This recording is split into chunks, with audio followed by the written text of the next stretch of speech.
কেন সরকারি টাকা দিয়ে আমি বেসরকারি ব্যাংক বেল আউট করবো? এটা কোন ধরনের আবদার? কোন ধরনের আবদার? যাদের জন্য আজকে এই ব্যাংকগুলোর দুরবস্থা তাদেরকে অ্যাকাউন্টেবল করা হচ্ছে না, তাদের বিরুদ্ধে শাস্তির ব্যবস্থা করা হচ্ছে না, আপনি কি বলে এখন তাদেরকে বেল আউট করার জন্য ওইটা করে রাখছেন। এগুলো কি ধরনের কথাবার্তা? এগুলো কোনো আইন হইল না। আপনার আইনটাই তো ঝুঁকির মুখে, তাই না? আর এই আইনের গুলো কোনো ইমপ্লিমেন্টেশন, আমি তো প্রায় বলি যে আসলে বাংলাদেশ ব্যাংক সম্বন্ধে একটা রিজলিউশন আইন করা উচিত, কারণ বাংলাদেশ ব্যাংক তো কিছু ইমপ্লিমেন্ট করে না, তাই না? ওদের চোখের সামনে সব কিছু করে, সুতরাং এটাও বন্ধ করে দেওয়া উচিত। আমরা বাংলাদেশ ব্যাংকেরও সংস্কারের কথা বলেছিলাম।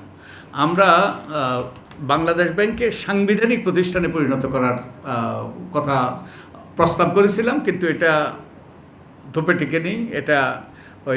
এটা গ্রহণযোগ্য হয়নি। আমাদের বড় বড় যারা স্টেক হোল্ডার ছিল ওখানে, আমাদের ঐক্যমত্য কমিশনে, তাদের কাছে গ্রহণযোগ্য হয়নি।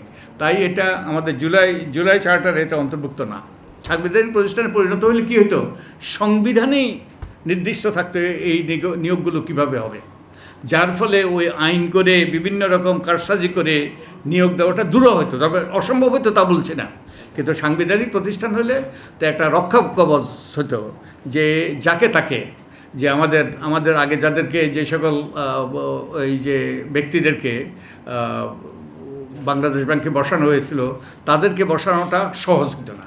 তো তাহলে এই তিনটা কাজ আমাদের এই প্রতিষ্ঠানটাকে আমাদের স্বাধীন করা দরকার, এবং স্বাধীন করার জন্য আমাদের সাংবিধানিক প্রতিষ্ঠানে পরিণত করা দরকার।